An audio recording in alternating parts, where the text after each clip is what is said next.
א', אשרי האיש אשר לא הלך בעצת רשעים, ובדרך חטאים לא עמד, ובמושב לצים לא ישב.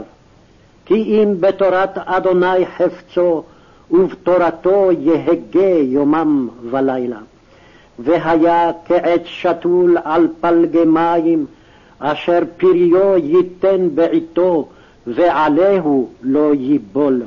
וכל אשר יעשה יצליח. לא כן הרשעים, כי אם כמוץ אשר תדפנו רוח. על כן לא יקומו רשעים במשפט, וחטאים בעדת צדיקים.